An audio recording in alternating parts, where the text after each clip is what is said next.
Hai, aku Belle.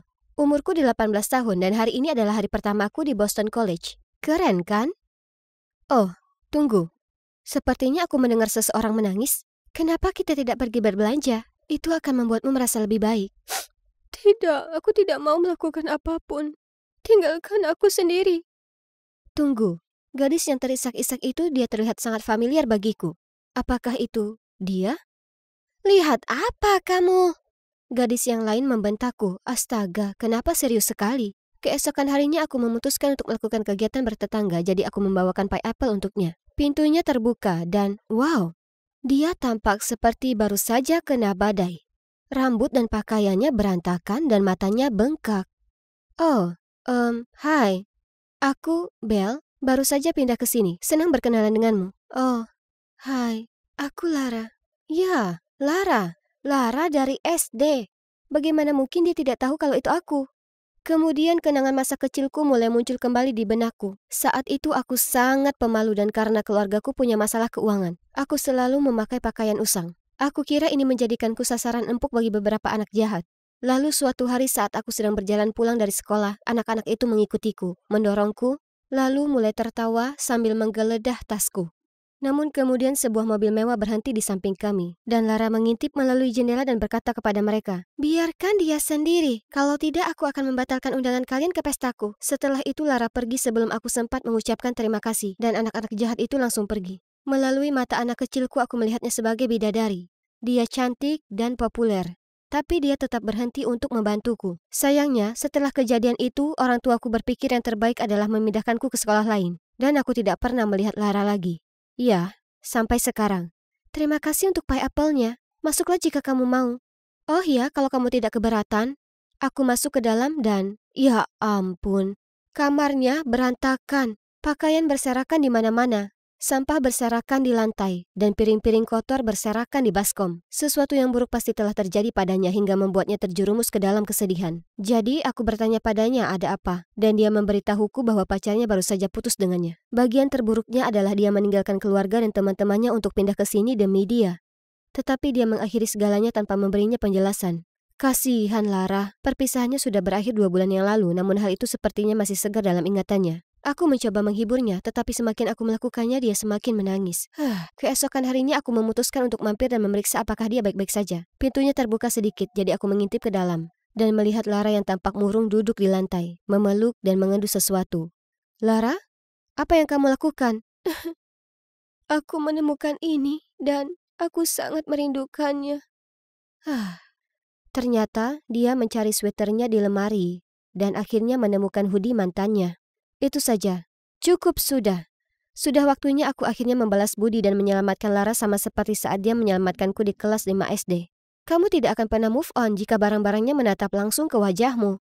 Aku mengatakan padanya sudah waktunya untuk membuang barang-barang mantannya. Dan apa kalian tahu, dia punya sekotak besar barang-barang mantannya. Aku melihatnya, dan saat itulah aku melihat foto mereka. Ini? Dia? Aku tidak bisa menyembunyikan kekagetanku. Ya, itu Cameron, pacarku, atau lebih tepatnya mantanku. Kenapa kamu bertanya? Oh, tidak apa-apa. Syukurlah kalian sudah tidak pacaran. Kata brengsek tertulis di seluruh wajahnya. Lalu kami membuang seluruh kotak itu ke tempat sampah asrama di lantai bawah. Gadis malang itu sepertinya ingin melompat ke sana untuk mengambilnya. Aku akan membantumu mengatasi orang ini. Aku janji. Kamu akan menyadari betapa menyenangkannya menjadi jomblo. Oh, kamu juga jomblo?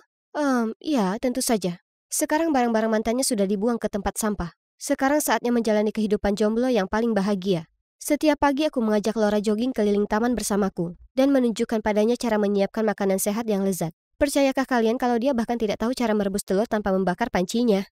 Ya, aku tahu. Ini mengagetkanku. Lalu suatu kali baknya tersumbat, dan dia benar-benar ketakutan. Aku datang dengan alat penyedot terpercayaku dan menunjukkannya cara memperbaikinya. Mudah sekali, dan yang terbaik, tidak ada orang yang dibutuhkan untuk menyelamatkan gadis-gadis ini.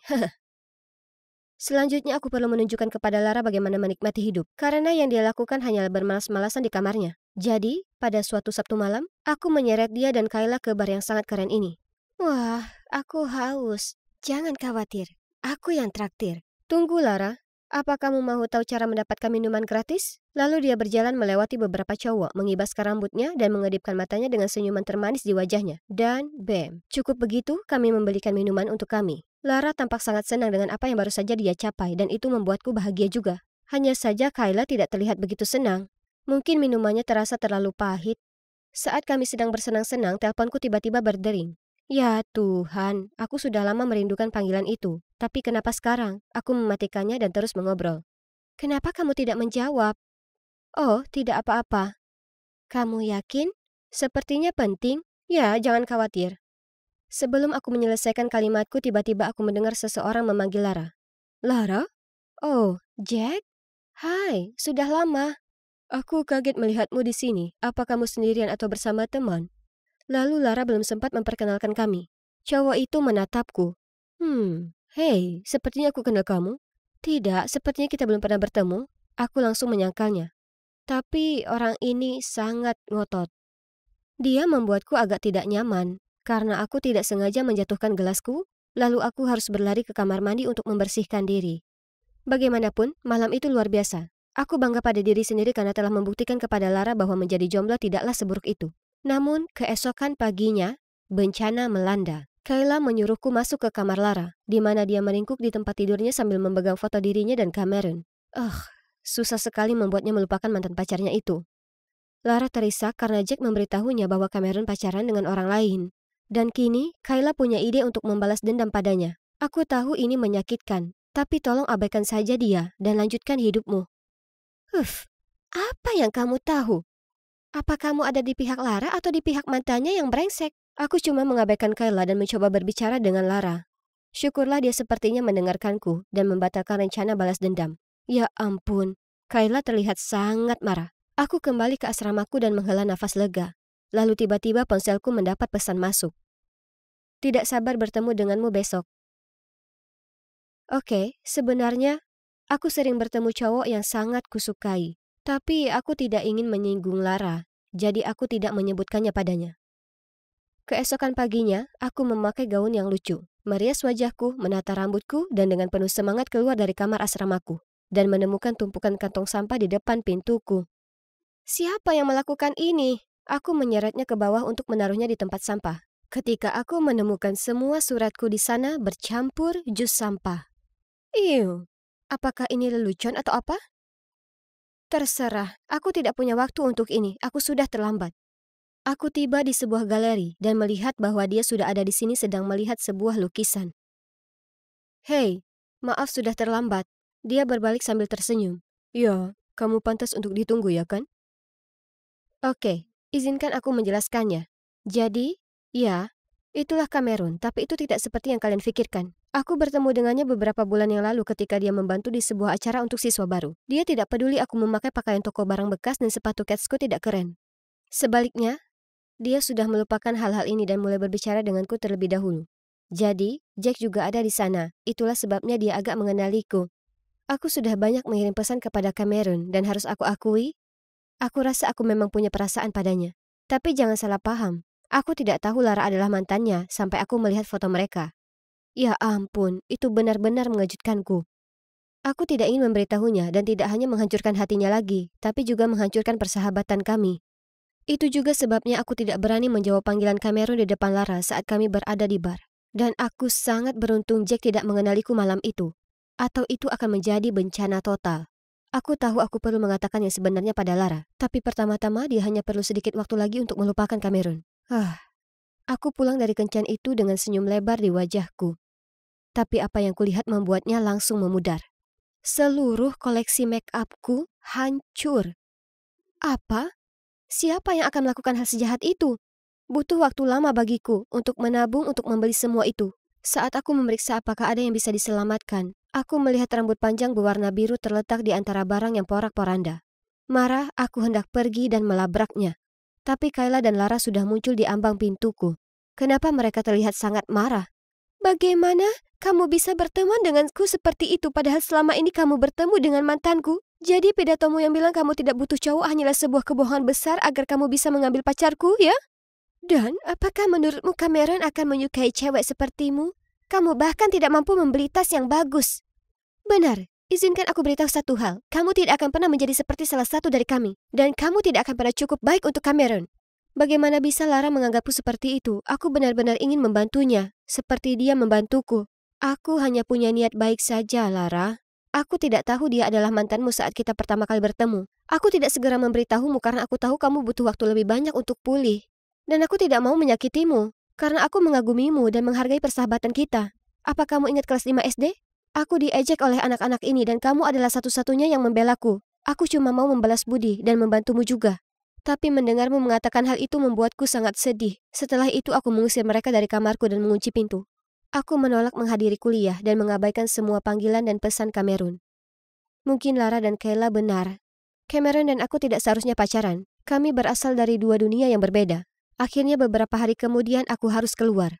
Karena aku kehabisan makanan. Ketika aku melewati sebuah kedai kopi, aku melihat mereka, Cameron dan Lara, duduk bersama. Jadi Kayla benar. Cowok kaya seperti Cameron tidak akan pernah menyukai cewek biasa sepertiku. Aku tidak bisa lagi tinggal di asrama yang sama dengan Lara, jadi aku mengemasi barang-barangku untuk pindah dari sana.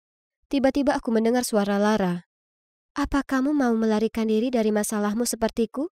Aku mengabaikannya dan terus berkemas. Kamu tahu, aku bertemu Cameron dan kami berbicara panjang lebar. Dia akhirnya memberitahuku alasan dia putus denganku. Itu karena aku terlalu bergantung padanya. Dan aku tidak bisa melakukan apapun sendiri. Tapi kamu membantuku berdiri di atas kakiku sendiri. Dan untuk itu, aku tidak akan pernah bisa cukup berterima kasih. Lara, sejujurnya aku selalu ingin mengatakan yang sebenarnya padamu. Aku tahu, tapi itu tidak penting lagi.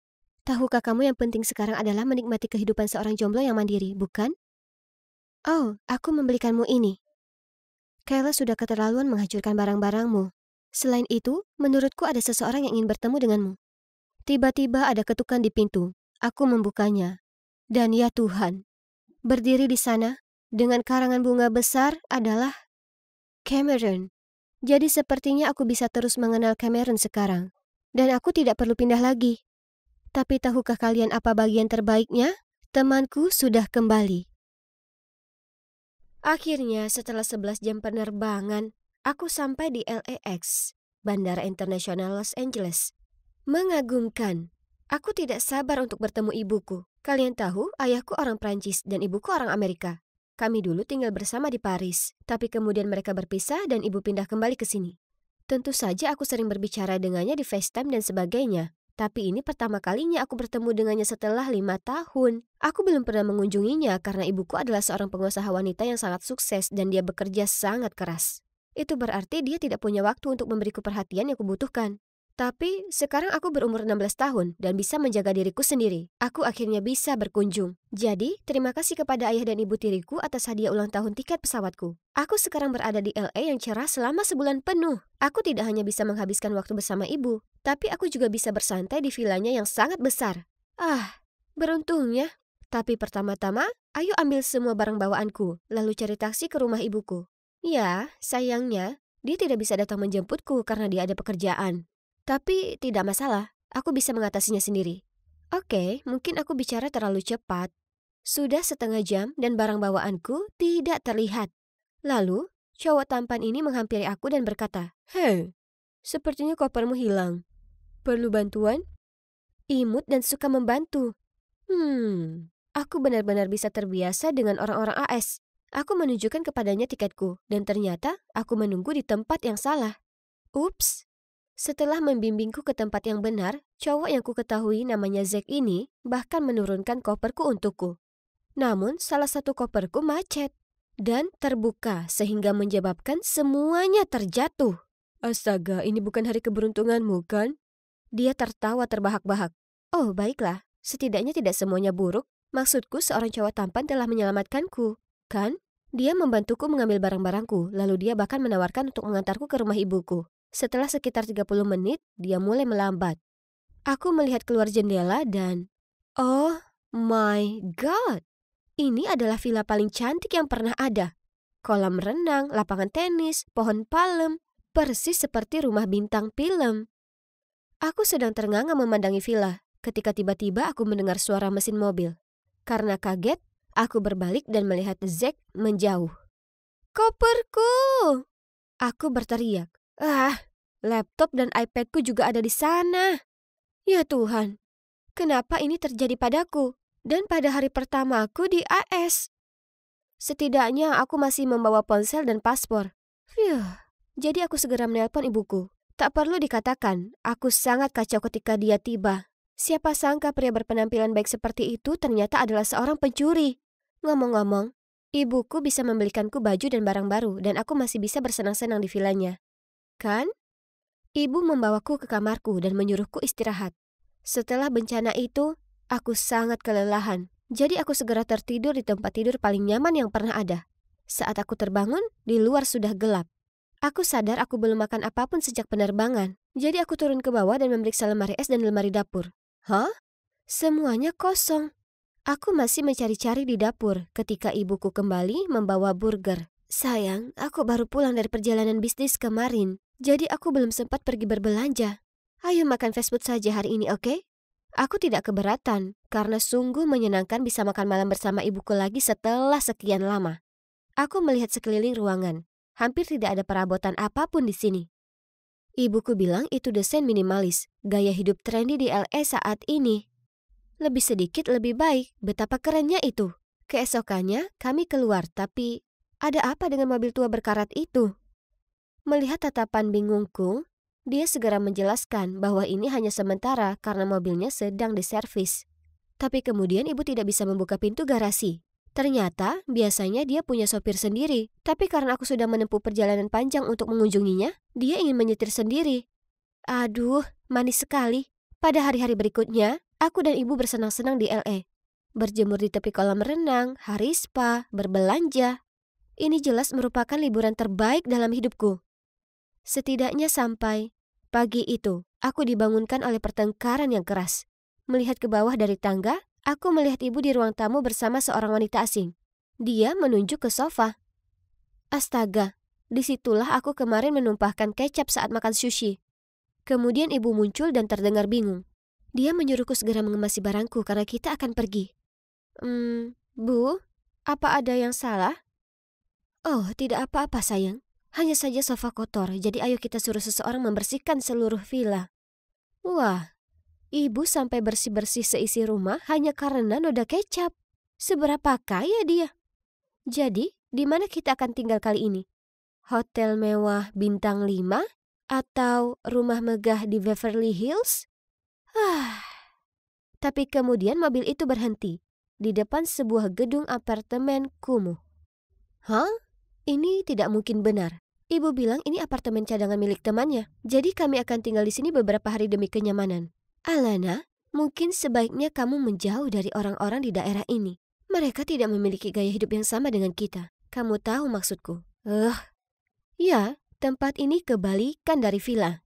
Kamar sempit, tempat tidur keras, dan kamar mandinya bahkan tidak memiliki bathtub. Sejak pindah ke sini, ibu tidak mengajakku jalan-jalan lagi. Di malam hari, dia berdandan dengan anggun dan pergi ke meeting kerja mewahnya.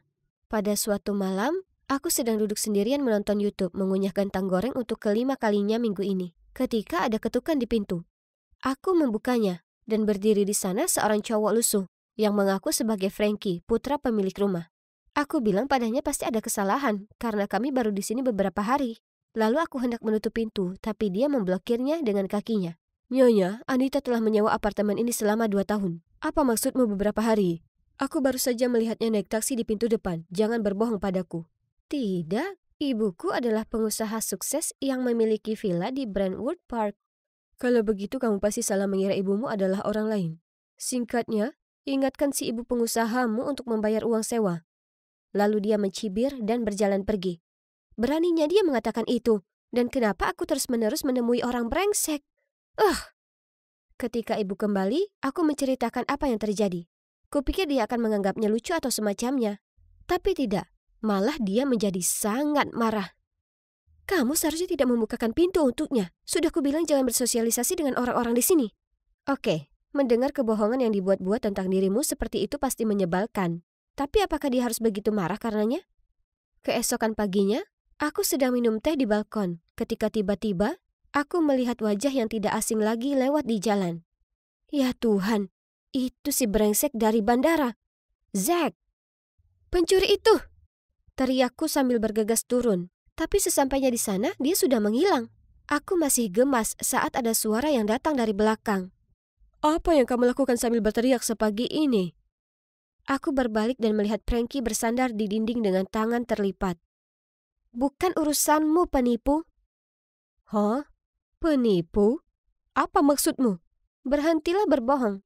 Aku sudah memberitahu ibuku semua tentang kamu yang mencoba menipu uang dariku. Benarkah? Jadi, menurutmu akulah yang bohong? Sebelum aku bisa menjawab pertanyaan yang memprovokasi itu, aku mendengar suara ibuku memanggil dari balkon. Hei gadis kaya, jika kamu ingin mengetahui kenyataan, aku sarankan kau datang menemuiku malam ini, dan kita akan mengikuti ibumu. Ibu muncul dan mengerutkan kening, bertanya kenapa aku berbicara dengan Frankie. Aku mengatakan sesuatu tentang menanyakan arah, lalu segera memasuki ruangan dan menutup pintu. Frankie jelas-jelas seorang pencuri dan brengsek, kan? Tapi mengapa kata-katanya masih melekat di pikiranku? Aku sempat memperhatikan beberapa hal yang aneh, seperti saat kami di villa, aku bertanya pada ibu di mana peralatan makannya, tapi dia tidak ingat. Tapi kemudian di apartemen ini dia langsung mendapatkannya. Ditambah lagi, kenapa ada foto dirinya di kamar, padahal ini adalah tempat temannya. Malam itu, ketika ibu bersiap-siap untuk pergi keluar, lagi-lagi aku melihat kalungnya. Hanya saja itu sebenarnya kalungku, yang telah dicuri bersama dengan barang-barangku yang lain. Ayahku membuatkan kalung itu khusus untukku. Jadi itu unik, tapi kenapa ibu memilikinya? Aku memujinya dan bertanya dari mana dia mendapatkannya. Tersipu-sipu, dia dengan gembira memberitahuku bahwa cowok kaya yang baru saja dia kencani telah membelikannya untuknya. Lalu dia bilang dia akan mengajaknya makan malam malam ini. Aku memaksakan senyum, tapi kepalaku dipenuhi pertanyaan. Siapa sebenarnya? Ibu. Aku diam-diam mengikuti ibu di jalan. Tiba-tiba, sebuah tangan menepuk pundakku. Ayo pergi. Aku berbalik dan itu adalah Frankie. Tanpa berkata apa-apa, aku mengangguk dan segera masuk ke mobilnya. Dan kami mengikuti taksi ibu. Tunggu, bukankah itu villa yang kita tempati sebelumnya? Beberapa saat kemudian, sebuah mobil mewah tiba, membawa ibuku ke restoran mahal terdekat. Kami mengintip melalui dinding kaca. Itu dia. Ibuku sedang duduk di sana, tersenyum dan berbicara dengan seorang cowok berjas.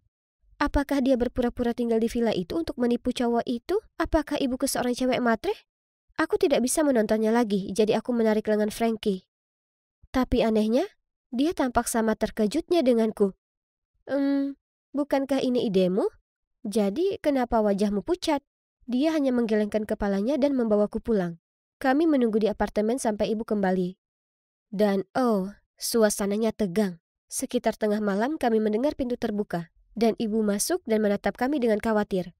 Dia mulai mengusir Frankie keluar dari sana, tapi aku menyelanya. Bu, aku tahu segalanya. Kamu sudah tinggal di sini selama 2 tahun. Kamu miskin, dan kamu menipu orang kaya. Sayang, bukan seperti itu. Tenanglah dan aku akan menjelaskan semuanya kepadamu. Jadi, ternyata, setelah menceraikan ayahku, dia bertekad untuk kembali ke AS dan sukses dalam bisnis. Tapi, dia gagal. Dan dia sangat malu. Dia berbohong padaku dan ayah. Kemudian ketika dia mendengar bahwa aku akan datang berkunjung, dia menghabiskan sedikit tabungannya untuk menyewa sebuah villa mewah untukku. Tapi ketika aku tidak sengaja menumpahkan kecap di sofa mahal itu, dia tidak mampu memperbaikinya. Jadi kami diusir. Adapun pria yang bersamaku malam ini, aku bertemu dengannya saat berjalan di luar villa. Dia kaya dan baik. Dia menyukaiku dan aku juga menyukainya. Tapi bagaimana dengan kalung itu? Mama, ini sebenarnya punyaku. Ada di dalam koperku yang dicuri. Ibuku memberikan tatapan bingung.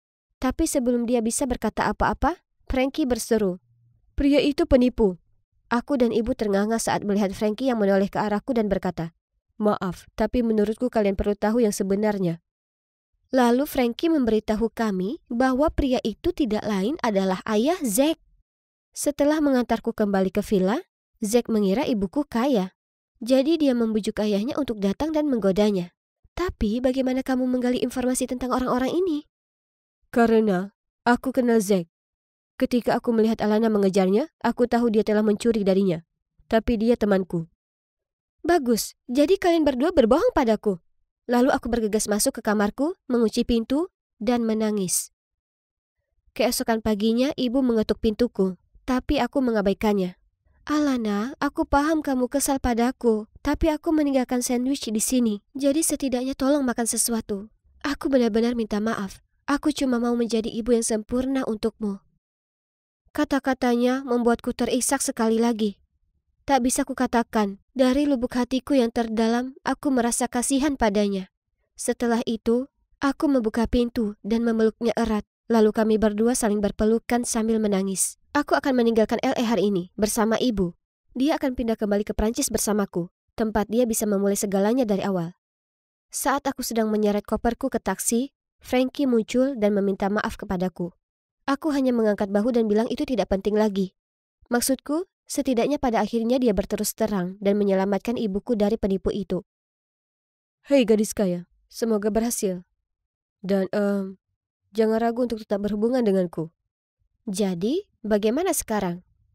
Nah, ibu sudah kembali ke kehidupan Prancis. Dia memiliki pekerjaan baru dan apartemen mewah. Aku pergi dan tinggal bersamanya setiap akhir pekan dan senang akhirnya bisa menghabiskan waktu bersama dia yang sebenarnya. Setidaknya untuk Frankie, iya, kami saling mengirim banyak Snapchat. Jadi, oke, mungkin aku menyukainya. Aku berencana untuk mengunjunginya di musim panas. Semoga perjalananku berikutnya ke AS tidak segila perjalananku yang terakhir.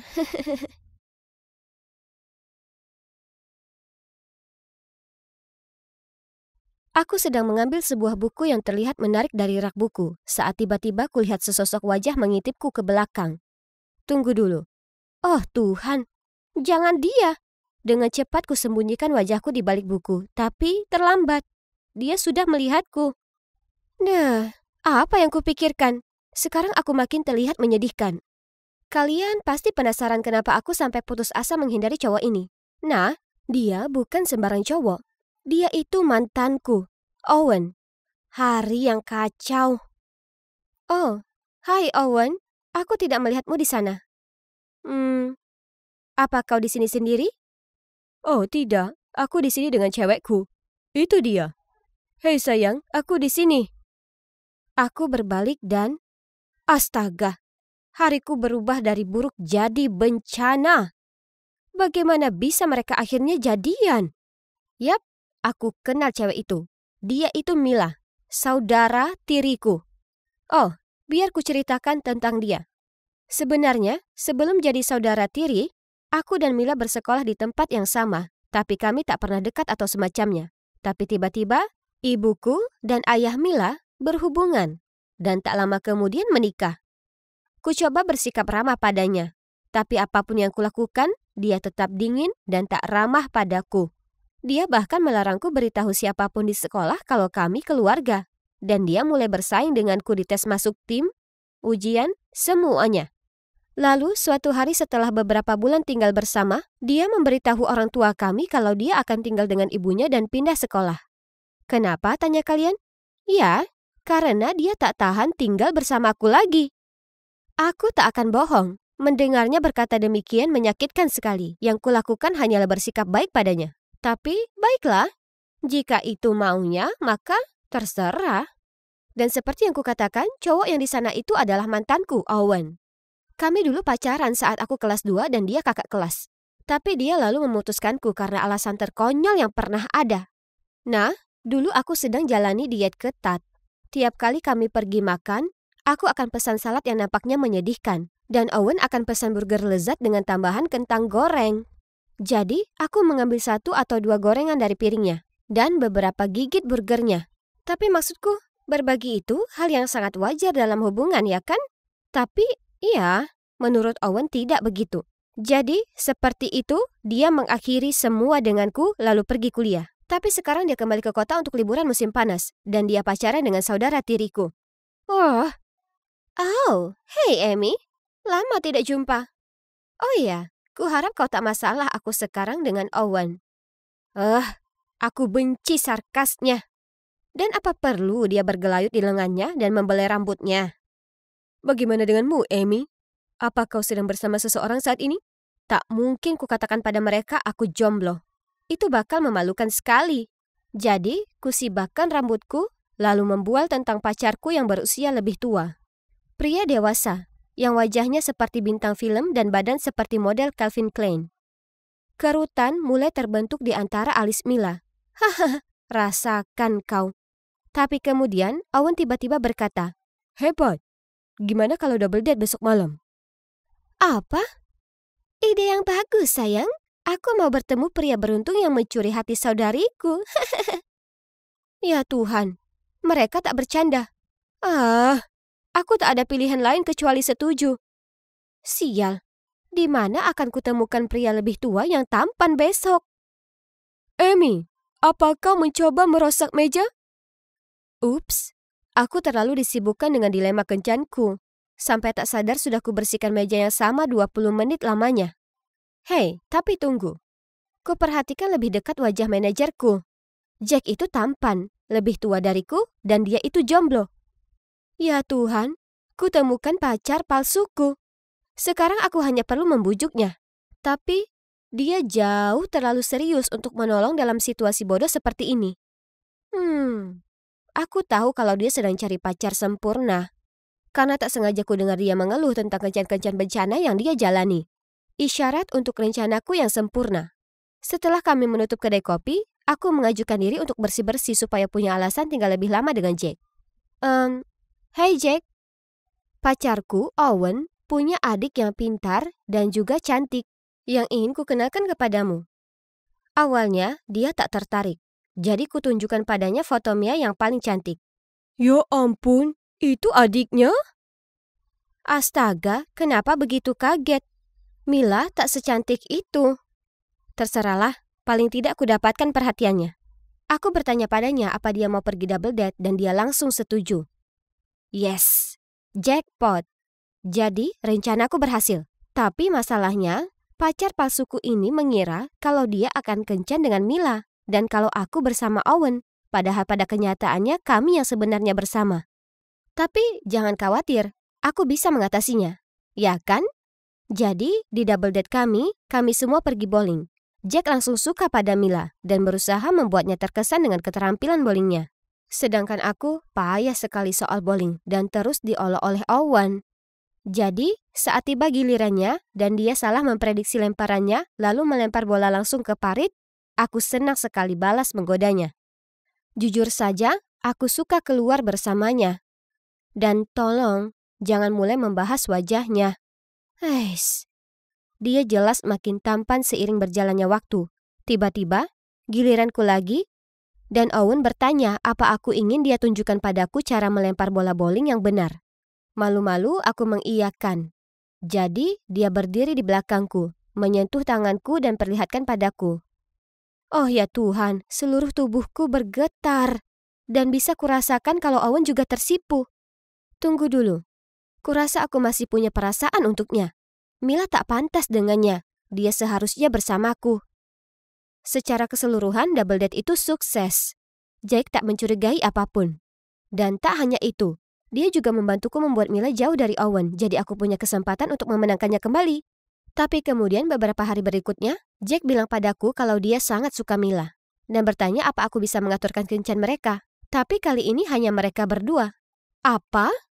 Dia sungguhan suka Mila? Tentu saja aku tidak bisa pasangkan mereka. Itu tak mungkin. Karena Mila kan dengan Owen. Jadi dengan enggan kusarankan untuk double date lagi. Dia setuju, tapi kali ini dia bersikeras kami pergi makan malam romantis. Baik.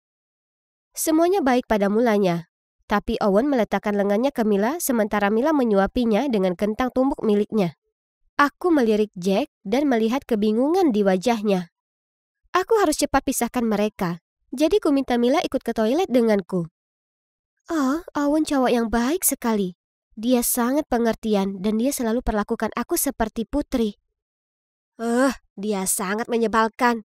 Ya, bersenang-senanglah dengannya selagi bisa, karena dia segera jadi milikku lagi. Saat aku berjalan keluar dari kamar mandi, Jack lari ke arahku dan menyeretku ke sudut ruangan. Owen dan Mila bertingkah sangat aneh. Apa menurutmu tak begitu? Apa kau sembunyikan sesuatu dariku? Apa? Aku tak akan begitu. Mereka hanya saudara yang akrab, itu saja. Oh, dan ngomong-ngomong, aku bicara ke Mila di kamar mandi, dan menurutnya kau pria yang hebat. Tentu saja, itu bohong besar.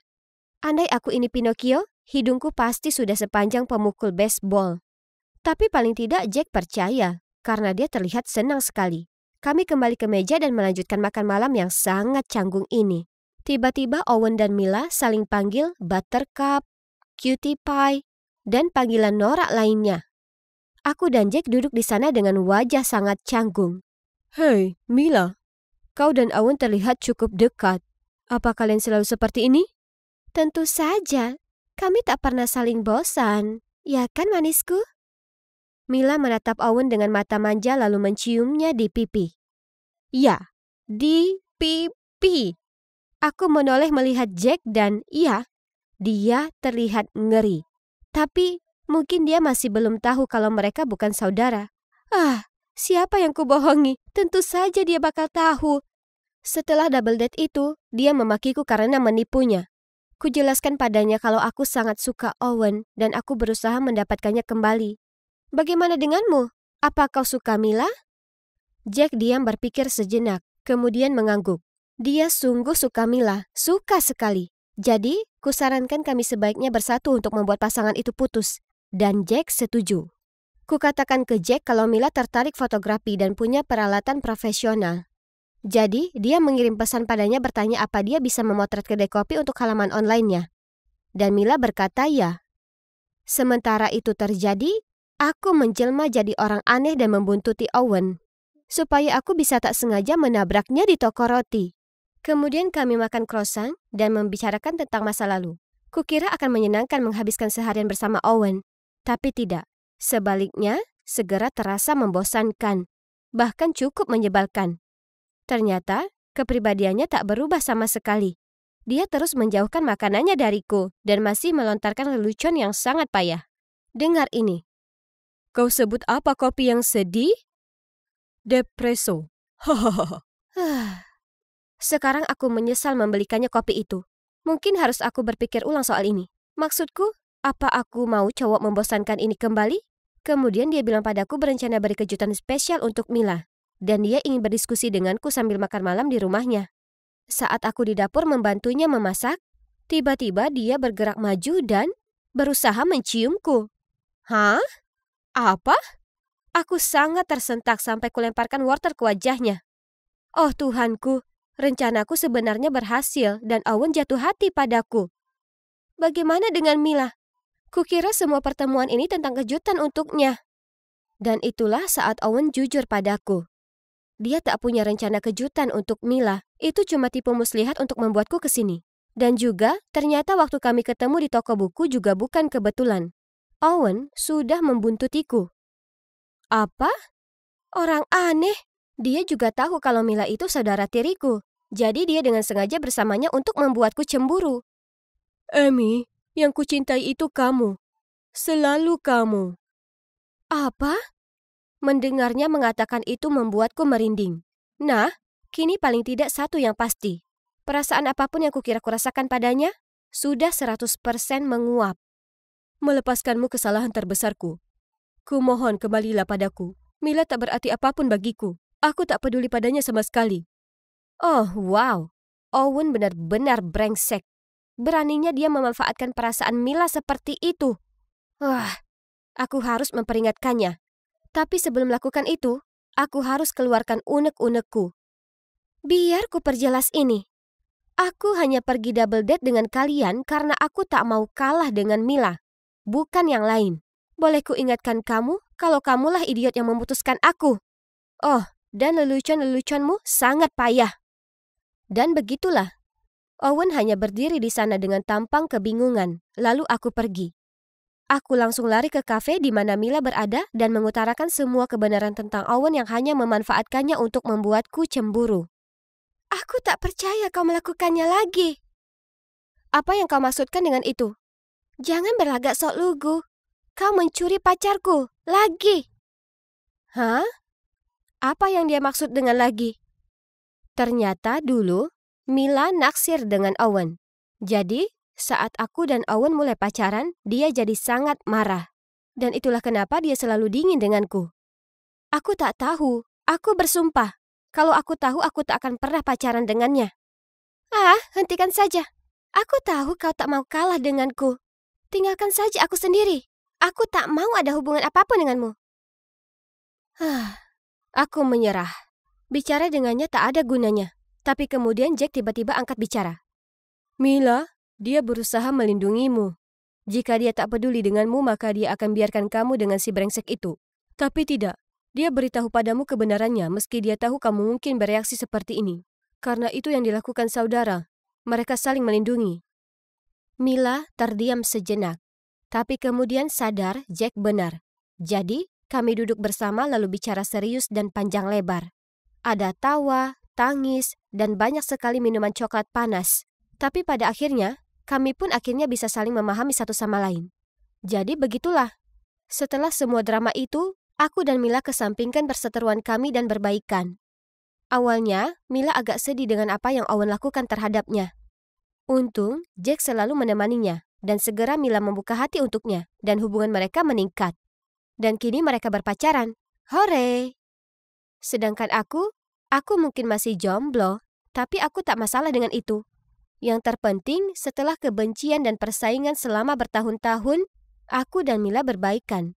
Aku tak punya pacar, tapi aku punya yang lebih baik. Kudapatkan saudaraku kembali.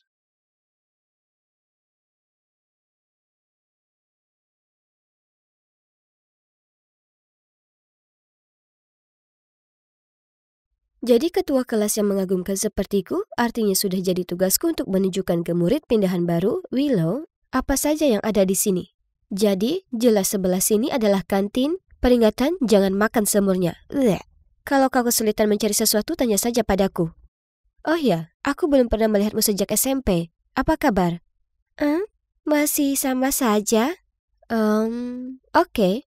Oh, kalian pasti bingung. Tapi sebenarnya aku sudah kenal Willow. Kalian tahu kami sekolah di SMP yang sama. Tapi jujur saja, kami tak pernah benar-benar bicara satu sama lain. Dia sepertinya masih saja pendiam seperti biasanya. Oh, dan ngomong-ngomong, aku Natalie. Bisa panggil aku Nat. Beberapa hari berikutnya, kulihat Willow selalu duduk di pojok kelas dan membuat doodle. Dia terlihat kesepian, jadi sebagai orang yang baik hati, kuputuskan untuk duduk dan ngobrol dengannya. Hai Willow, kaosmu bagus. Dia hanya tersenyum lemah lalu lanjut mencoret-coret. Canggung sekali. Yang paling baik yang bisa kulakukan hanya balas tersenyum bodoh lalu cepat-cepat pergi. Aku tak begitu peduli dengan Willow setelahnya. Aku hanya menyapa jika kami berpapasan di lorong atau di mana saja, tapi hanya itu saja. Tapi ternyata kecenderungan introvert Willow juga tak luput dari murid-murid lainnya. Karena saat kami sedang ekspedisi sekolah ke hutan, tak sengaja ku dengar mereka membicarakannya. Apa menurut kalian semua Willow itu sepertinya agak aneh?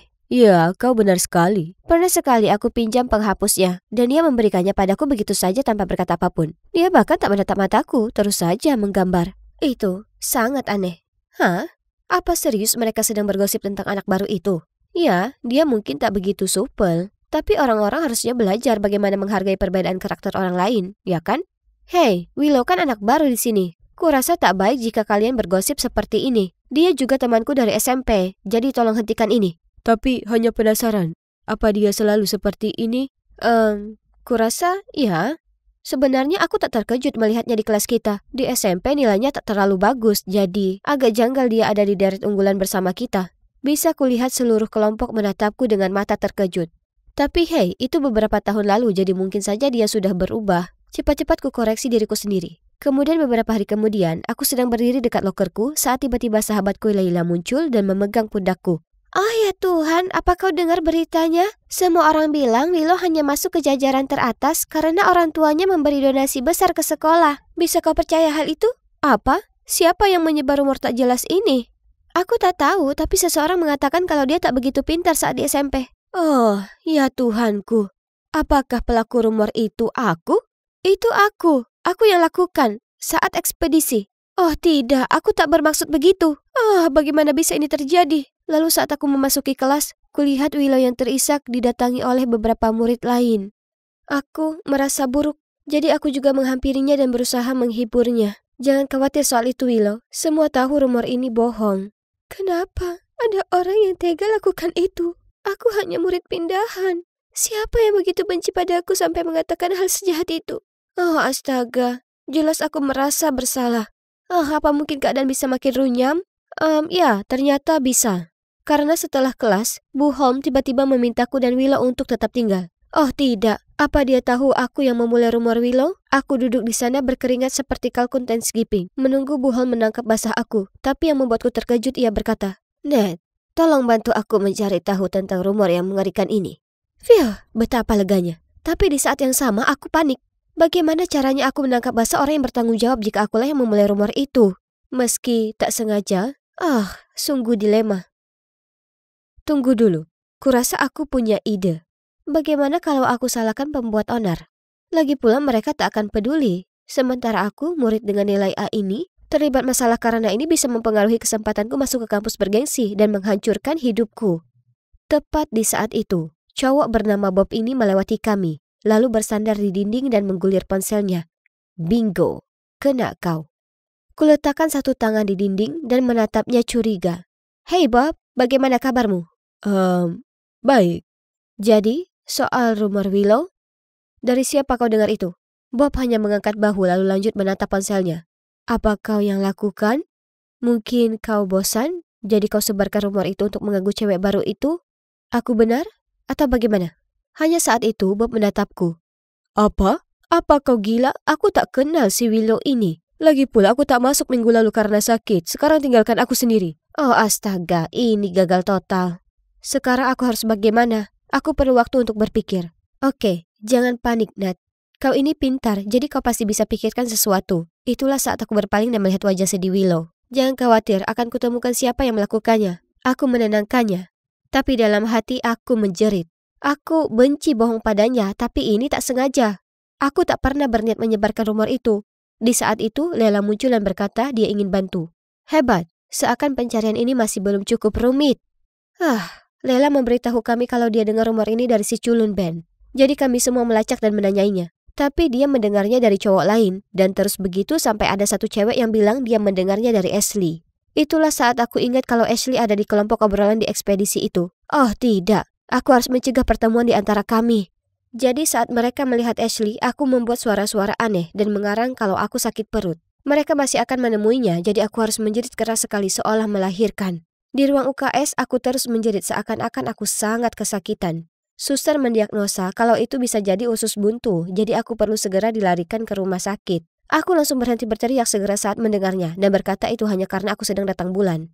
Phew, nyaris saja, tapi paling tidak aku berhasil hentikan mereka menginvestigasi Ashley. Ya, terlalu cepat kusimpulkan, karena tepat setelahnya Ashley masuk ke ruang UKS. Tapi syukur, dia tak menyebutku. Sebaliknya dia bilang Carl yang memberitahunya soal itu. Phew, untung bagiku. Carl absen hari ini, jadi perburuan harus berakhir di sini. Tapi sayang masih akan tetap berlanjut besok. Saat kami dengan lelah jalan keluar dari sekolah, aku melirik ke Willow dan melihatnya begitu sedih. Itu membuatku merasa sangat tak enak. Jadi untuk menebusnya, aku tanya apa dia mau makan sandwich. Tentu saja ku traktir dan dia mengiyakan. Sandwich itu sangat enak. Dan Willow tampaknya menikmatinya juga. Senang rasanya melihatnya lebih bahagia, jadi kuputuskan memperpanjang perjalanan kami dengan pergi ke mall. Willow terus saja melirik sebuah gaun, tapi harganya di luar jangkauannya. Jadi sebagai teman yang baik, kubelikan dia sebagai hadiah. Ya, setidaknya itu bisa kulakukan setelah semua yang kuperbuat padanya, ya kan? Tapi kemudian kuperhatikan ada yang aneh. Saat aku berdiri di konter untuk bayar itu, aku berbalik dan melihatnya menyeringai. Lalu saat melihatku memperhatikannya, dia langsung tersenyum dan berterima kasih padaku untuk gaun itu. Hah? Aneh sekali. Hari berikutnya perburuan rumor pun berlanjut. Kami menyudutkan Carl dan menanyainya, tapi dia tak ingat dari siapa dia mendengarnya. Lela menyuruhnya berpikir dengan hati-hati, tapi dia hanya mengangkat bahu dan bilang tak tahu. Lela jadi curiga, jadi dia langsung melaporkannya ke kantor kepala sekolah. Aku bahkan tak punya kesempatan untuk menghentikannya. Hal berikutnya yang ku tahu, kami dipanggil lewat pengeras suara dan disuruh pergi ke ruangan kepala sekolah. Kemudian, Carl mengaku kalau kemarin dia mendapat pesan anonim lewat Facebook. Mengatakan kalau orang itu berniat membayarnya jika setuju tak melaporkan nama yang memberitahu rumor itu. Ditunjukkannya pada kami ponselnya, tapi semua pesan dan akun pengguna sudah tak ada lagi. Itu benar, akulah pengguna anonim yang menghubungi Carl kemarin. Syukurlah, kuhapus pesan dan akun itu tepat waktu, tapi semuanya tak semudah itu. Kepala sekolah memutuskan untuk men-skors Carl karena menahan informasi. Akhirnya, rencanaku bekerja, tapi kenapa aku tak senang karenanya? Sebaliknya, aku merasa tak enak. Sangat tak enak. Menyalahkan seseorang karena kekeliruanku itu tak benar. Aku tak bisa lakukan itu ke Carl. Jadi, aku berdiri dan berseru. Itu aku selama ini. Aku yang mulai rumor itu. Tapi itu tak sengaja. Ya, begitulah. skor selama 2 minggu. Sekarang, Willow menolak mendengar permohonan maafku dan semua orang menganggapku ini musuh. Hanya Lela yang tetap di sisiku dan tetap bersikeras ada hal lain yang perlu diungkap.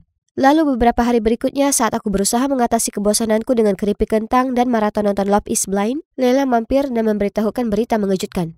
Ada kemungkinan kalau aku bukanlah yang menyebarkan rumor tentang Willow. Ternyata, Lela terus bertanya di seputar sekolah dan akhirnya ketemu cewek bernama Rosa yang punya reputasi suka bergosip. Rosa bilang ke Lela kalau dia sedang di kamar mandi saat tiba-tiba cewek di bilik sebelahnya mulai cerita tentang rumor itu. Rosa menganggapnya aneh, jadi dia menunduk dan melihat siapa itu. Tapi dia hanya bisa lihat sepasang sepatu Nike Air Force 1 warna pink. Kemudian Lela tanya padaku, "Kau tahu siapa yang selalu pakai sepatu itu kan?" Aku mengangguk. Tapi secara objektif, mungkin ada cewek lain yang punya sepatu yang sama, betul? Untungnya, Rosa juga lihat detail penting yang akan membantu kita menutup kasus ini. Di sepatu sebelah kanan ada bekas robekan. Kuperiksa sepatu tersangka kita dan sepatunya cocok. Jadi kami akhirnya tahu siapa pelaku sebenarnya. Hanya perlu rencana untuk menjebaknya. Esoknya kami memanggil Willow untuk menemui kami di kafe dan mengatakan padanya kami temukan pelaku sebenarnya. Tapi saat Willow tiba, dia langsung marah dan membentakku. "Berhenti menyalahkan orang lain. Mungkin orang itu mendengarmu saat kau membicarakanku selama trip ekspedisi itu." Segera saat Willow mengatakan itu, Lela dan aku saling pandang lalu tersenyum lebar. Apa yang lucu? Aku tak pernah beritahu kalau kusebarkan rumor saat di ekspedisi. Aku bahkan tak beritahu kepala sekolah. Aku hanya mengaku kalau akulah yang mengatakannya. Itu saja. Willow tampak kaget. Lalu kami memberitahunya soal Rosa dan bagaimana dia melihat sepatu Willow. Jadi Willow tak bisa berkelit lagi. Oke, itu memang aku. Aku tak pernah suka padamu dan kau pikir kau ini sangat sempurna. Jadi saat ekspedisi saat tak sengaja ku dengar kau membicarakanku seperti itu membuatku sangat marah sampai ku dapat ide sebarkan rumor tentang diriku sendiri lalu menyalahkannya padamu. Agar kau terlihat seperti orang jahat dan ku dapatkan simpati orang lain. Rencana jenius, ya kan? Oh, ya ampun. Siapa yang menyangka kalau korbannya sendiri sebenarnya merupakan pelaku kejahatan? Lela begitu marah sampai dia langsung ingin melaporkan Willow ke kepala sekolah, tapi aku langsung melarangnya. Aku sadar sebagian dari itu juga salahku. Jika aku tak beritahu orang lain sesuatu mengenai Willow, maka ini tak akan terjadi. Jadi iya, setelahnya aku dan Willow tak lagi saling bicara. Sebenarnya jika kulihat dia di lorong, aku sengaja lewat jalur yang lain. Tapi yang jelas, berkat insiden ini kupetik pelajaran yang berharga. Jangan pernah bergosip, karena itu nggak banget. Dan juga pilihlah temanmu secara bijak.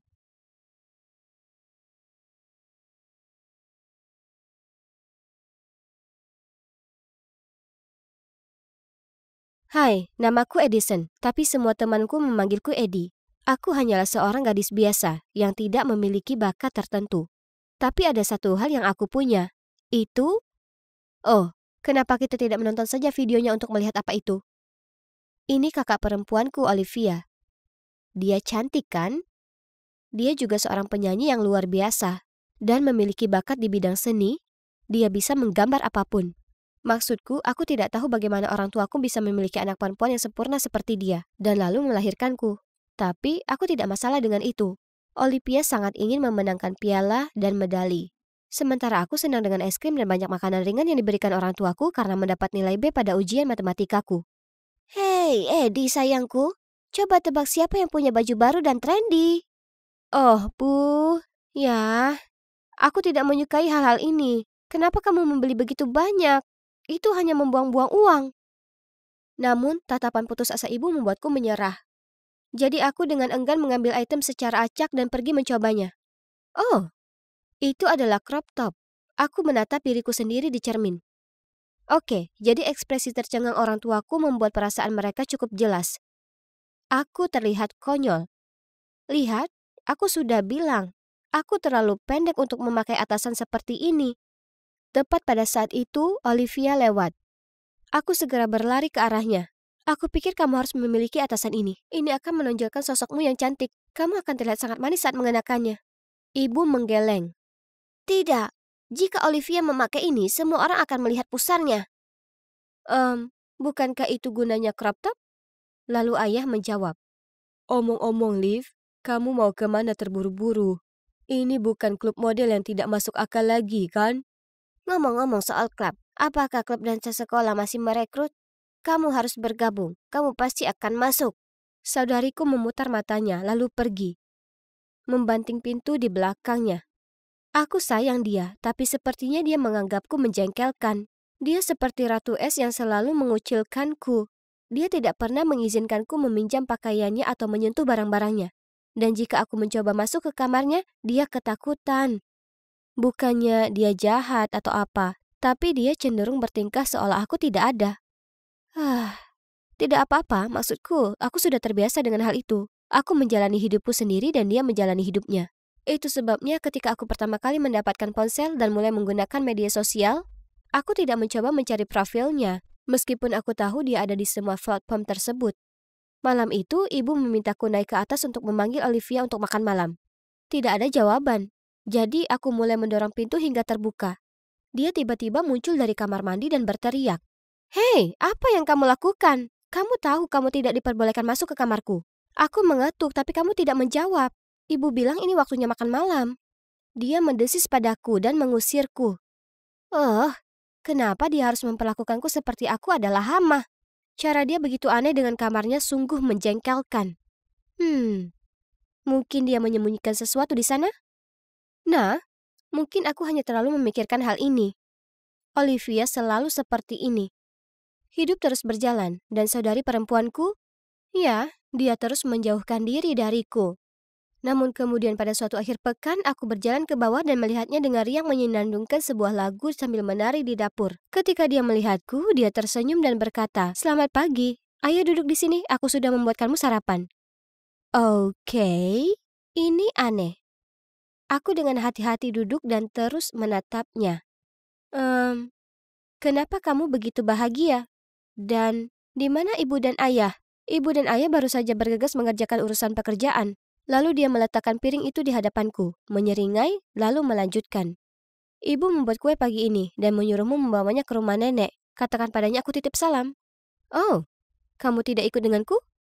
Tidak, aku tidak bisa. Maaf, aku ada pekerjaan yang harus diselesaikan. Dia terus menatapku dan aku merasa dia ingin aku bergegas. Bahkan sebelum aku selesai makan, dia memberikan jaketku dan membawaku keluar dari pintu. Karena tidak punya pilihan, aku pergi ke rumah nenek sambil memikirkan betapa anehnya hal ini.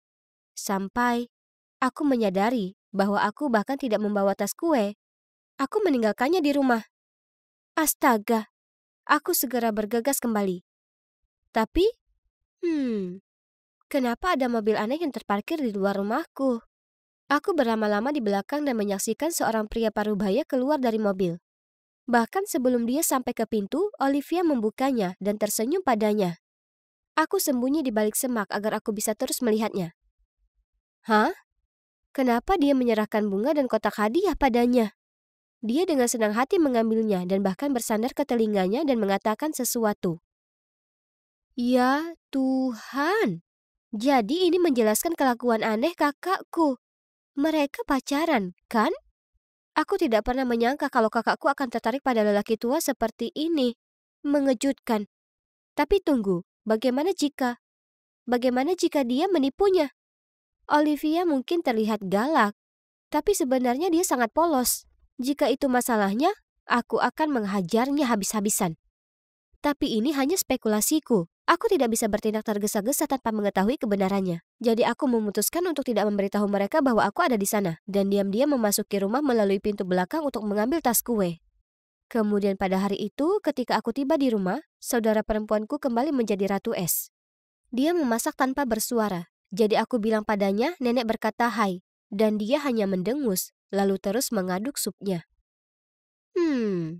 Aku perlu mencari tahu apa yang sebenarnya terjadi. Kesempatan sempurna muncul beberapa minggu kemudian ketika ibu dan ayah pergi berlibur di akhir pekan. Aku memberitahu Olivia bahwa aku akan pergi piknik dengan teman-teman, tapi ini bohong.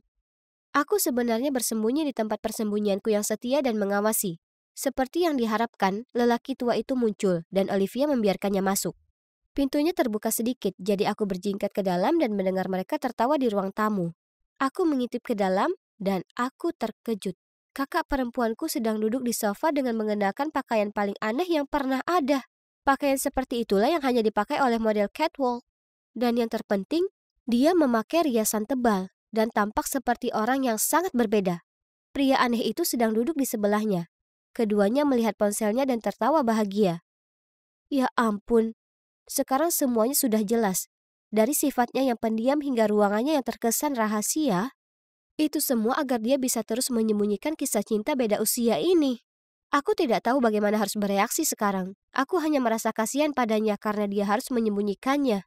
Maksudku, ini adalah rumahnya, dan kami adalah keluarganya. Kami mungkin tidak dekat, tapi dia adalah kakak perempuanku, dan aku ingin dia bahagia. Jika cinta ini nyata, maka aku mendukung sepenuhnya. Dan jika pria ini ternyata jahat, maka aku akan melindunginya sampai akhir. Orang tuaku kembali malam itu, jadi aku mengadakan malam menonton film keluarga. Ide bagus untuk ikatan keluarga, bukan? Aku memilih film romantis yang aktris utamanya jauh lebih muda dari pacarnya. Di tengah-tengah film, aku menoleh ke orang tuaku dan bertanya, "Bu, Ayah, jika kamu adalah orang tua mereka, apakah kamu mengizinkan hubungan itu?" Mereka menatapku bingung. Lalu ayah langsung bertanya, "Hei Edi, jangan bilang kalau kamu jatuh cinta dengan lelaki tua ya." Ini mengagetkanku. Tapi sebelum aku bisa berkata apa-apa, bel pintu berbunyi. Aku hendak membuka pintu, hanya untuk menghindari menjawab pertanyaan ayah. Tapi Olivia lebih cepat. Tidak lama setelah itu, dia berbalik dan berteriak padaku. "Edi, beraninya kamu menyentuh ponselku. Ada apa, Liv?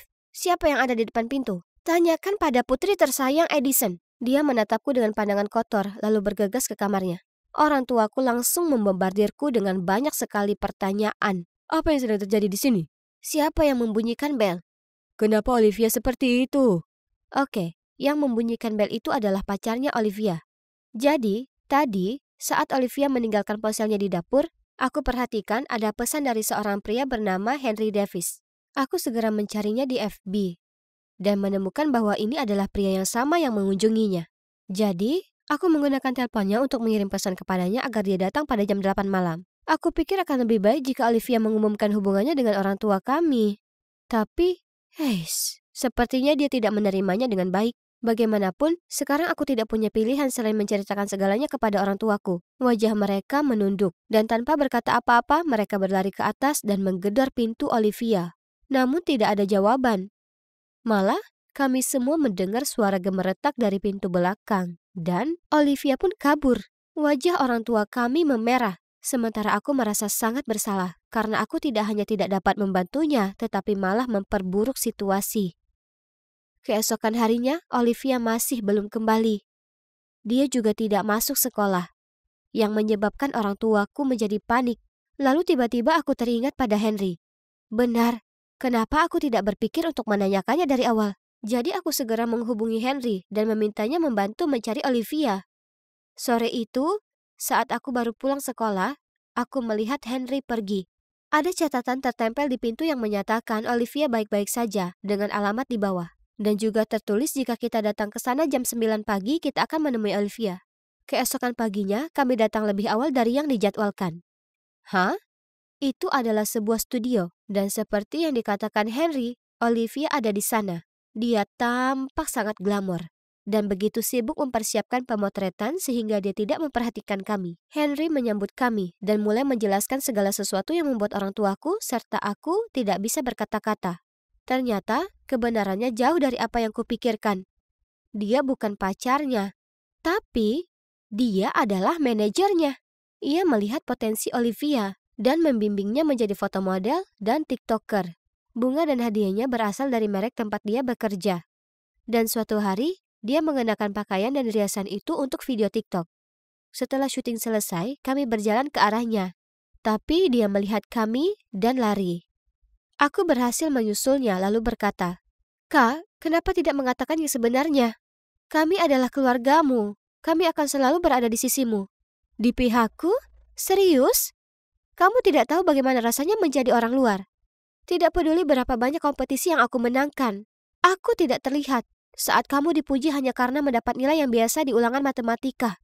Aku ingin menjadi model, tetapi mereka tidak menginginkannya. Mereka ingin aku sengsara. Aku lebih baik kabur dan melakukan apa yang aku suka. Aku tercengang. Begitu pula ibu dan ayah, yang pada saat itu sudah menyusul kami dan mendengar semua yang baru saja dia katakan. Ayah memeluk Olivia. Lalu dengan suara emosional berkata, "Olivia, bukan kami melarangmu melakukan apa yang kamu mau. Kami hanya mengkhawatirkanmu. Kami hanya tahu bahwa industri ini bisa menjadi rumit, dan kami tidak ingin kamu terluka. Benar. Dan tidak benar kalau kami lebih mencintai Eddie daripada kamu. Kamu unggul dalam segala hal, dan kami tidak ingin Eddie merasa tertekan. Kami benar-benar minta maaf, Olivia. Kami semua mencintaimu. Oh tidak, Bu. Jangan khawatir. Aku tidak pernah merasa seperti itu. Sebenarnya, aku selalu mengagumi Olivia. Dan aku sedih saat dia mengabaikanku. Olivia menangis terseduh-seduh, dan seluruh keluarga kami berpelukan erat. Maaf mengganggu, tapi kalian pasti sudah tahu tentang Olivia yang menjadi bintang internet, kan? Maksudku, mudah untuk mengetahuinya dari media sosialnya. Aku dengan malu-malu berkata, Aku tidak mengikuti akunnya. Aku pikir dia hanya ingin aku menyingkir. Henry kemudian menepuk kepalaku dan menunjukkan kepada kami akun media sosial Olivia. Wow, dia memiliki jutaan view dan follower. Kami semua menonton beberapa video TikToknya bersama-sama, dan dia benar-benar seorang bintang. Melihat betapa berartinya hal ini baginya, orang tuaku menyetujui gagasan dia menjadi model, dan mereka bahkan berterima kasih kepada Henry. Dan kemudian Olivia menghampiriku. Hey Eddie, aku minta maaf karena dulu bersikap dingin. Ternyata kamu sangat mencintaiku dan akan mendukungku bagaimanapun caranya. Setidaknya sekarang aku tidak benar-benar jatuh cinta pada lelaki tua. Aku tidak perlu khawatir, ya kan? Lalu semua orang tertawa. Oh, meskipun rencanaku tidak, berjalan sesuai rencana, aku masih menyebutnya sukses, karena semuanya berakhir manis. Kalian kira semuanya sudah selesai ya? Tidak, belum. Ada satu lagi yang ingin aku tunjukkan. Malam itu untuk pertama kalinya, Olivia mengizinkanku masuk ke dalam kamarnya.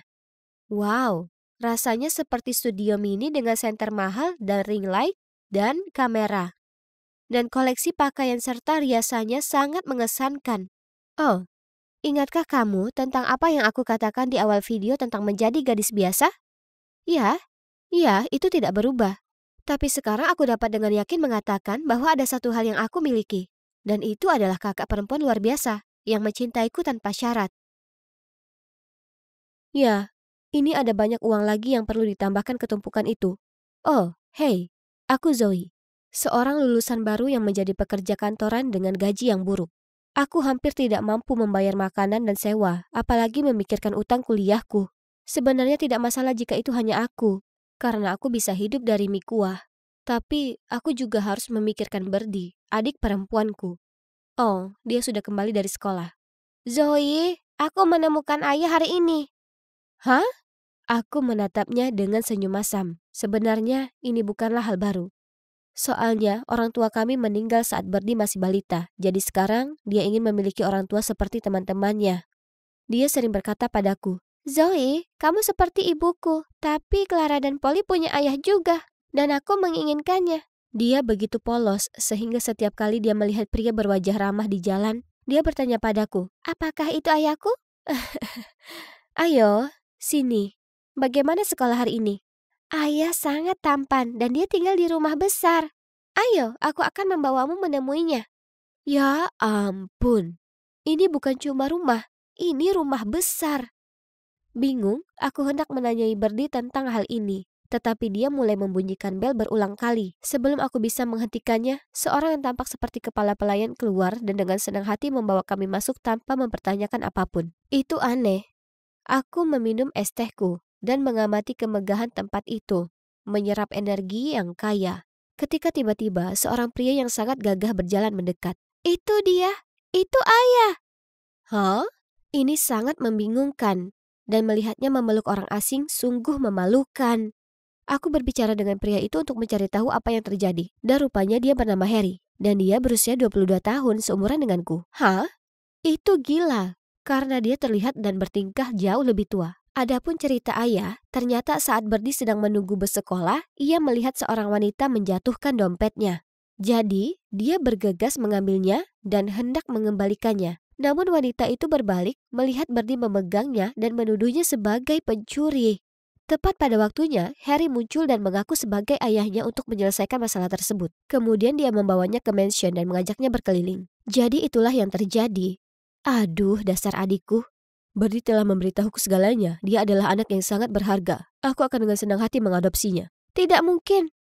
Kenapa tidak? Kamu senang berada di sini, bukan, Birdie? Zoe, aku sangat suka di sini. Aku bisa bermain dengan Oreo sebanyak yang aku mau. Dan sekarang aku punya ayah seperti Clara dan Polly. Tapi aku tak bisa meninggalkannya sendirian di sini. Tentu saja tidak. Kamu bisa tinggal bersama Birdie. Apa? Kenapa orang sebaik itu tiba-tiba jatuh dari langit? Skeptis, aku memberitahu Harry aku butuh waktu untuk berpikir. Dia tersenyum dan menyerahkan kartu namanya dan menyuruhku menelponnya kapan saja. Apa ini? Harry Atkins, putra tertua dari ketua ATLAC Group. Luar biasa. Namanya tersebar di internet sebagai seorang pemuda kaya dan terpelajar. Jika itu masalahnya, maka pastinya ini sah, bukan? Aku tidak mampu membayarnya. Aku dan adikku berhak mendapatkan yang lebih baik dari kehidupan ini. Selain itu, alangkah baiknya jika memiliki tempat menginap gratis, ya kan? Jadi, keesokan harinya, aku pergi menemui Harry dan menawarkan bantuan mengerjakan pekerjaan rumah sebagai bayaran. Harry setuju dan memberikan kontrak yang telah disiapkan. Kontrak?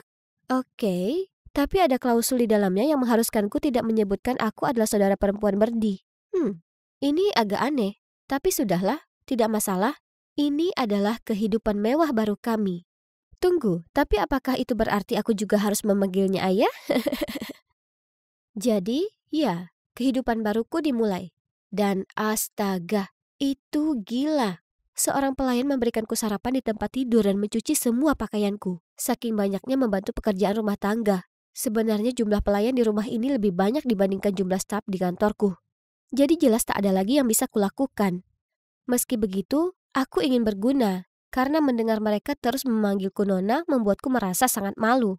Namun, ternyata aku payah dalam pekerjaan rumah. Suatu kali aku memasukkan setelan bagus Harry ke dalam mesin cuci, dan akhirnya merusaknya, yang membuatnya mondar-mandir di ruangan dengan marah. Selain itu, dia sepertinya tidak bisa mengatakan sesuatu yang baik tentangku. Selalu mengeluh tentang bunga yang aku beli, atau mengatakan muffin yang aku panggang selama berjam-jam terlalu kenyal. Dia membuang semua barang buatanku karena dia mengira itu sampah. Dasar pria yang kasar. Oh, tunggu, dia bahkan bukan laki-laki. Dia hanyalah anak keras kepala yang tidak peduli dengan perasaan orang lain. Sudah kubilang, kalau bukan karena Birdie dan kontrak itu, aku akan... Tapi itu hanya keluhan kecil. Secara umum, kehidupan kami di sini luar biasa. Birdie sangat bahagia dan melihatnya menjalani kehidupan terbaiknya membuatku tersenyum. Tapi tanpa aku sadari, ternyata ini seperti ketenangan sebelum badai. Badai Rachel, tunangan Harry yang bertunangan sejak kecil. Dia berasal dari keluarga kaya dan karena itu dianggap sebagai aliansi pernikahan yang cocok untuk keluarga Harry. Aku mendengar para pelayan di rumah mengatakan bahwa Harry adalah penerus perusahaan. Jadi ketika dia menikahi Rachel, perusahaan akan semakin berkembang. Begitu dia melihatku, Rachel terus bertanya pada Harry, "Hei, siapa ini? Kenapa dia di sini? Dan gadis ini juga, kenapa ada anak kecil di rumah?" "Siapa wanita menakutkan ini?" Mendengar itu, Rachel menatapku dari ujung kepala sampai ujung kaki. Kemudian bertanya padaku, "Kenapa kamu di sini? Bagaimana kamu kenal Harry? Kapan kamu pergi dari sini?" "Cukup." Sungguh melegakan. Harry turun tangan tepat pada waktunya, lalu menyeretnya ke ruang baca. Rachel mengikuti Harry, tetapi tidak lupa melingkarkan lengannya di lehernya saat dia menatapku dengan ekspresi puas di wajahnya. Hah? Apa yang dia maksud dengan itu? Apakah dia cemburu? Jika itu masalahnya, maka dia membuang-buang waktunya. Sebab, memang benar aku sedang suka seseorang. Tapi itu bukan Harry. Kalian tahu, 1 minggu yang lalu aku sedang berjalan pulang dari toko kelontong ketika aku bertemu cinta dalam hidupku. Tas belanjaku pecah dan soda, kue, dan keripik kentangku terjatuh. Aku sedang mencoba untuk mengambil semuanya tanpa tertabrak ketika tiba-tiba seorang pria muncul dan membantuku. Lalu dia mengantarku pulang. Namanya Markus dan dia sangat ganteng. Setelah itu kami bertukar nomor dan terus berkirim pesan sejak saat itu. Markus sangat mudah diajak bicara, jadi aku bercerita padanya tentang segala hal. Mulai dari Birdie yang diadopsi hingga fakta bahwa aku sekarang bekerja sebagai pembantu rumah tangga. Dia sangat manis dan baik hati, dan aku merasa bisa memberitahunya apapun. Dia adalah pangeran impianku. Bagaimanapun, kehidupan anehku di mansion terus berlanjut. Satu hal yang pasti, Harry sangat sayang ke Birdie. Untuk ulang tahunnya, dia mengejutkannya dengan perjalanan ke taman hiburan. Harus kuakui, kami bersenang-senang bersama. Birdie mengajak kami naik komedi putar 5 kali, lalu kami beli es krim. Tiba-tiba, Aku melihat Harry menatapku dengan aneh. Apa? Ada es krim di bibirmu. Di sini. Dia mencondongkan tubuh ke depan dan dengan lembut menyeka dengan serbet. Saat itu, kerumunan orang menyerbu masuk dan Harry mengulurkan tangan dan menarikku dan Birdie lebih dekat padanya. Mata kami bertemu dan, ya, kenapa aku merinding dan jantungku berdebar kencang? Apa maksudnya? Apakah dia melakukan itu dengan sengaja atau tidak? Dan kenapa aku merasakan perasaan aneh ini? Saat aku masih tenggelam dalam pikiranku, Harry menghentikan mobilnya dan berkata dia harus melewati tempat kakaknya untuk mengambil beberapa berkas. Hah?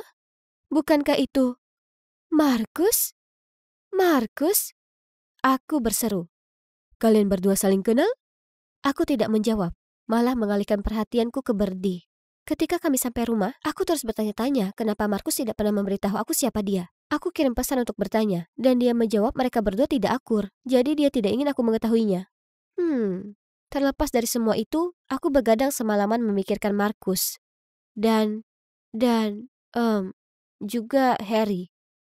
Bisa dibilang aku bingung tentang segalanya. Kemudian, suatu hari Markus dan Rachel tiba-tiba muncul di rumah Harry dengan membawa banyak barang belanjaan. Rachel mengumumkan bahwa dia sedang membuat kue, karena sebentar lagi dia akan berulang tahun, dan kita semua harus membantu. Oke, aneh, tapi terserah. Aku sedang menyiapkan adonan ketika Markus meraih tanganku yang mengaduk, dan bersikeras membantuku. Tiba-tiba, Harry menyerbu di antara kami. Setelah melihat ini, Rachel menarik lengannya dan menariknya pergi. Mataku membelalak ngeri saat aku melihat adonan itu terbang ke udara dan perlahan-lahan berceceran ke seluruh tubuh kami. Kami berdiri di sana, berlumuran adonan kue, saat kami semua bertukar tatapan kotor. Oke. Jadi setelah pertunjukan kecil itu, menurutku sudah jelas untuk mengatakan bahwa Harry mempunyai perasaan terhadapku. Kemudian ketika Markus dan Rachel telah pergi, dan aku baru saja mandi, Harry mengetuk pintuku dan tersenyum kepadaku dan berkata, Zoe, besok ada makan malam keluarga, di mana kamu akan bertemu orang tuaku. Jangan khawatir, kamu tidak perlu mengatakan apapun. Sebagai cara mengucapkan terima kasih, aku akan melunasi hutang kuliahmu. Oke, itu aneh, tapi saat ini aku sudah belajar untuk tidak mempertanyakannya lagi. Selain itu, alangkah baiknya jika bebas hutang. Dan itu hanya makan malam, kan? Aku ingin memutuskan pertunangan dengan Rachel. Ini pacarku, dan kami sudah punya anak bersama. Apa? Aku hampir berseru, tetapi Harry meremas tanganku untuk menghentikanku mengatakan apapun. Jadi aku duduk di sana dengan ekspresi tercengang di wajahku. Tepat pada saat itu, Markus dan Rachel menyerbu masuk. Hentikan aksinya.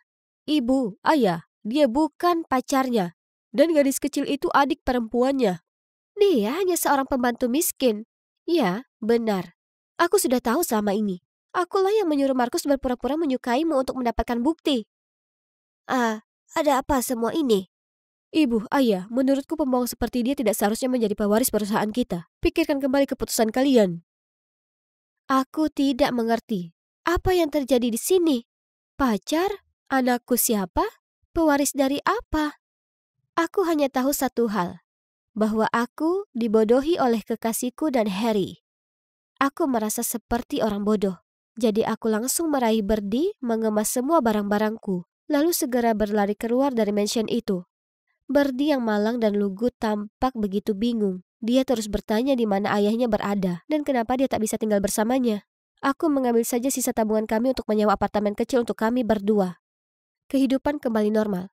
Surat permintaan terakhir dan sebagainya. Inilah realita hidup kami. Aku tahu itu sekarang. 2 bulan terakhir seperti mimpi. Sudah waktunya untuk bangun. Tapi tetap saja, aku kesal setiap kali aku memikirkan bagaimana Harry telah membodohiku. Aku mencari tahu secara online dan melihat artikel tentang bagaimana Markus mengambil alih perusahaan, namun akhirnya bangkrut karena pengambilan keputusan yang buruk. Adapun Harry, dia telah mendirikan startup-nya sendiri, dan tampaknya berjalan cukup baik. Namun kemudian pada suatu hari yang cerah, aku sedang dalam perjalanan untuk menjemput Birdie dari sekolah, ketika seseorang yang aku kenal berjalan di sampingku. Hei, ini hari yang menyenangkan, kan? Harry, apa yang kau mau? Lihat. Kuakui pada awalnya, aku hanya memanfaatkanmu untuk membatalkan pertunanganku dengan Rachel. Tapi kemudian, aku menginginkanmu dan Birdie dalam hidupku. Aku mencintaimu, Zoe. Ayo pulang bersamaku